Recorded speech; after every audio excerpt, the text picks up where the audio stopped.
detecting a massive object emerging from hyperspace.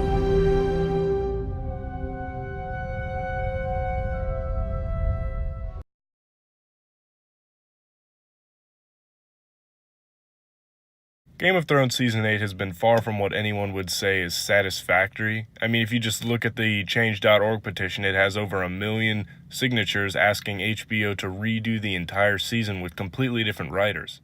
Now, David Benioff and D.B. Wise have been showrunners of Game of Thrones all the way back since its first season. They've been the ones writing every single episode all the way back from the original pilot of Season 1. And around the time of Season 7 being made, it was announced that they would be helming their own set of Star Wars movies. It was unclear at the time exactly how many movies, whether it would be a single spin-off or if it would be an entire trilogy, but now we know that it is in fact an entire trilogy set to be released in 2022, 2024, and 2026. But what exactly does the recent failure of Season 8 have to do with the new trilogy of Star Wars movies? And should we be worried about D&D writing and directing the next set of Star Wars movies if Season 8 was so horribly received? Ultimately, it's going to come down to exactly what they do, if they're telling an original story or if they're telling a story based off of a previous property. See, for better or for worse, Game of Thrones is an amazing show, and it has amazing writing. And that's due mostly to George R.R. Martin's books that he's written, but even that ran out after Season 5, and Season 6 was still critically well received, with 2 of the highest rated episodes being episodes 9 and 10 of Season 6, which is completely original writing by D&D. Now, I'm not going to sit here and say that D&D are the best writers that we could hope for. I mean, one of them wrote X-Men Origins Wolverine. But when coming off the coattails of already great source material, I believe that they have the capability of continuing it on. However, with the case of Season 7, if we just need to include it just for the sake of the argument, and Season 8, George R.R. Martin and HBO both said that they believe that Season 7 and 8 should not have been 2 seasons of 13 episodes total, but rather 3 seasons of 10 episodes, bringing the grand total of the finale to be 30 episodes as opposed to the 13 that we got. And D&D both said that they wanted to wrap the show up, and that's honestly because they got a new deal with Disney to make Star Wars movies. Now, we can critique Season 8 of Game of Thrones all we want. I myself found it to be incredibly disappointing, with only a few moments here and there dotted in between a mess that were actually enjoyable. But as I've said before, I believe that as long as the Game of Thrones writers have adequate source material to base whatever project they're working on off of, they can actually create something truly special. Now, where am I going with this? Well, a lot of people are suspecting that the new movies could be a Knights of the Old Republic movie. Nothing is confirmed. There's no source that's saying that they are actually doing that. But if that's true, they could simply base their trilogy of movies off the Knights of the Old Republic video games. And if they did do that, it would be an incredible adaptation. Just look, if anyone's read the Game of Thrones, or I suppose the Song of Ice and Fire books, they know that the show is very similar. Of course, they do leave out key elements. You know, Catelyn Stark being resurrected as whatever she was resurrected as.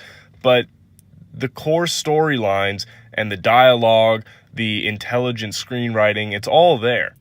Perhaps they could make the movies after the Thrawn trilogy or some other piece of Legends material that we've pretty much as a fan base all forgotten, but nonetheless still exists and has its own fan base.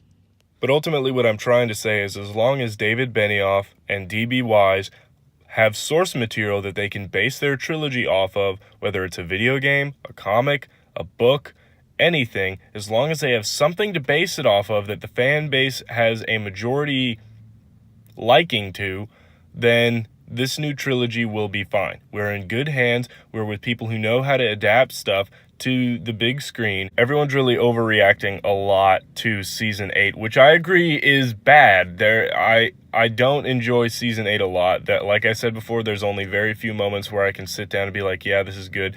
But remember, we still have Seasons 1 through 7, which, even if you don't like Season 7, as I know a lot of fans do, the fact remains is that Season 7 is critically well received, and even by the fan base. On IMDb, I think there's only 2 episodes that fall below a 9.0, which is certainly an accomplishment that I don't believe any of the other seasons got.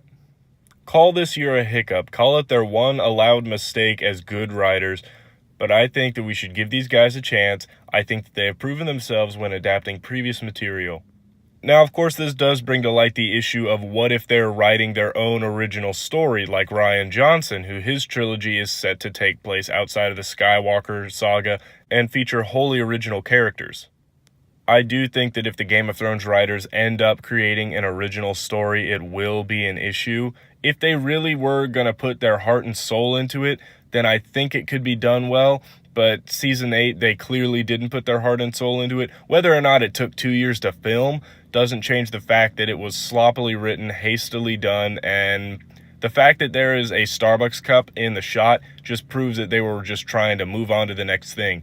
And in the season finale, there was even a water bottle by Sam's feet. So, yeah, I'm not too comfortable with them writing an original story. But as I've said, as long as they're writing a story based off of a previous property that we've already seen, critiqued, and acknowledged it as a good part of Star Wars, I think we have nothing to really worry about. But I'd like to hear your thoughts. I know a lot of you guys don't watch Game of Thrones, but if you have, you've certainly been involved with all the drama. Comment below, let me know what you wanna see from the Game of Thrones writers, or if you want to see anything from them at all. Thanks for watching, and as always, I'll see you again next time.